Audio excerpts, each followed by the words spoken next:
poupée que tu préfères? Pourquoi? Carquet. Parce que quoi? Carquet est mon préféré. Celle-là, Pourquoi? parce que ma sœur, elle joue que avec ses poupées blanches. Ce serait la blanche moi. Pourquoi? Parce que j'aime bien ses yeux bleus. Quelle est la poupée la moins jolie? Celle-là, Pourquoi? je sais pas. Parce qu'elle est noire. Quelle est la poupée la moins jolie? La noire. Parce que j'aime pas trop le noir. Pourquoi? Parce que tous les enfants de mon école, ils sont blanches. Et moi, quand je serai grande, je mettrai de la crème pour devenir blanche. L'aliénation serait-il le mot qui qualifierait le mieux les Africains? Comment sommes-nous arrivés à perdre le lien avec nos racines? Et surtout, comment pouvons-nous le retrouver pour bâtir un futur authentiquement africain? L'aliénation, racine de notre perte, est clé de notre renaissance. Parce qu'en observant le monde aujourd'hui, il y a une réalité inquiétante qui s'impose. Nous, Africains, avons perdu ce lien avec nos origines. Un lien pourtant essentiel pour comprendre qui nous sommes et où est-ce que nous allons. Je suis devenu aliéné parce que bien que né africain, je ne suis plus moi. Comment sommes-nous en arrivés là? C'est justement à cette question que nous allons tenter de répondre dans cette vidéo.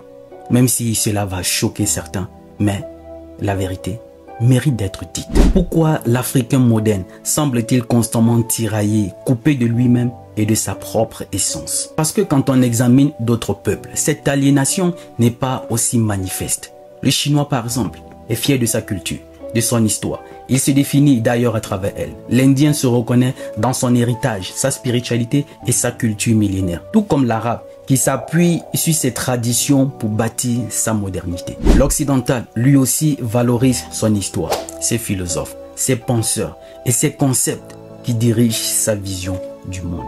Ces peuples sont tous ancrés dans leurs racines et cela leur donne une force, une identité claire et une direction précise. Mais qu'en est-il de l'Africain? Malheureusement, oui malheureusement, beaucoup d'entre nous, ou du moins la quasi-totalité, ont perdu ce fil conducteur. Nous adoptons les religions, des idéologies, des philosophies, tous étrangères, souvent sans comprendre leur origine ni leur impact profond sur notre conscience collective. Comment peut-on se définir à la fois chrétien, musulman, franc-maçon ou bouddhiste tout en revendiquant une identité africaine authentique? Ça ne fait aucun sens. Cette confusion ne fait que nous éloigner de nous-mêmes, nous égarer davantage. Prenons un exemple simple de la religion. Historiquement, les religions chrétiennes et musulmanes sont arrivées sur le continent africain par le biais de la colonisation ou du commerce transaérien. Pourtant, ces religions ont souvent été imposées. Oui, je dis imposées au détriment des croyances traditionnelles africaines. Les missionnaires chrétiens ont, à travers toute leur œuvre, présenter, je vais dire, les pratiques spirituelles africaines comme païennes ou inférieures. Dans ce contexte, comment peut-on se définir comme africain tout en rejetant ce qui fait l'essence d'une spiritualité originale? Comment?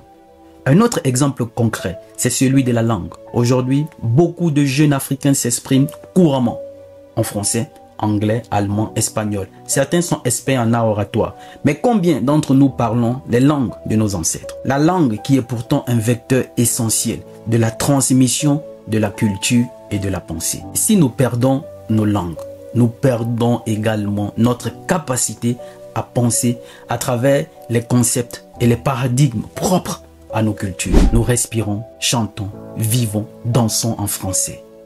Mais à quel prix? À quel prix? L'aliénation ne s'arrête pas seulement à la spiritualité ou encore à la langue. Elle s'étend dans nos habitudes de consommation, nos visions du succès et même de notre concept du bonheur. Prenons un exemple aussi simple. Combien de jeunes Africains voient la réussite comme un départ vers l'Europe ou les États-Unis, pensant que seul l'Occident peut leur offrir un meilleur avenir. En revanche, peu valorisent l'idée de construire sur le continent africain. Sur ce continent pourtant riche et plein de promesses. Cette mentalité découle directement d'une éducation coloniale qui nous a enseigné, ou surtout aux Africains, que leur propre terre n'a rien à offrir et que le progrès se trouve ailleurs, se trouve chez eux. Un exemple frappant, c'est celui des industries culturelles. Les jeunes préfèrent consommer des produits musicaux importés, des produits cinématographiques importés, plutôt que de valoriser la production locale. Les exemples sont légion. Il y a encore de l'espoir. Pourquoi je le dis? Parce qu'il y a une prise de conscience qui émerge. Une nouvelle génération d'Africains très conscients de cette aliénation, qui cherchent à renouer avec non seulement ses racines, ils découvrent leur langue, leur histoire, leur tradition spirituelle et culturelle. Cette renaissance culturelle n'est pas simplement un retour nostalgique au passé, mais une manière de réaffirmer notre identité afin de construire un futur solide et authentiquement africain. Prenons l'exemple de l'industrie de la mode, précisément en Afrique de l'Ouest, où des jeunes créateurs africains s'inspirent des motifs traditionnels et des textiles locaux pour créer des vêtements modernes, made in Africa. Ils montrent que l'Afrique peut non seulement consommer, mais aussi produire des biens de qualité en s'appuyant sur des propres ressources culturelles et matérielles. De la même manière, des entreprises technologiques innovantes voient déjà le jour à Lagos, Nairobi et Kigali, bâties par des jeunes Africains qui ont compris que le développement de notre continent ne peut se faire qu'en fonction de nos réalités, pas en copiant de façon aveugle les modèles venus d'ailleurs et que jusqu'ici ne marchent quasiment pas. La morale de cette prise de conscience est simple. Nous, Africains, nous devons nous réapproprier notre identité pour nous libérer de cette grosse aliénation. Le développement personnel pour chaque jeune Africain commence d'abord par une redécouverte de soi, de ses racines, de son histoire. On ne peut espérer atteindre la plénitude, l'épanouissement ou même le succès en étant coupé de son essence. C'est pas possible. Cette quête de soi passe par la réhabilitation de notre spiritualité, de notre culture, de nos langues et de notre patrimoine. Seule une Afrique consciente de ses atouts, de son histoire et de ses richesses pourra bâtir un avenir plus prospère. Nous devons comprendre que l'unique clé de notre développement, en aucun cas, ne réside dans l'imitation aveugle des modèles étrangers, mais par contre dans la valorisation et l'exploitation de ce que nous possédons déjà. Les autres peuples prospèrent parce qu'ils s'appuient sur leurs racines. Pourquoi pas nous? L'Afrique ne peut être sauvée que par elle-même. Et cela commence par la décolonisation de nos esprits. Chers jeunes Africains, le chemin vers le développement personnel et collectif passe d'abord et en priorité par la réappropriation de notre héritage. Parce que ce n'est qu'en étant véritables nous-mêmes, Africains dans l'âme, que nous pourrons libérer notre potentiel et embrasser un avenir plus brillant, construit sur nos propres bases. Vous savez, l'avenir du monde, c'est l'Afrique. Il n'est nullement question que pendant que le monde a conscience que l'avenir se trouve en Afrique, l'Africain lui-même n'en a pas conscience. En quelque sorte, il reste spectateur. Soyons des Africains autrement. Il n'est jamais trop tard pour se réapproprier son histoire. Il n'est jamais trop tard.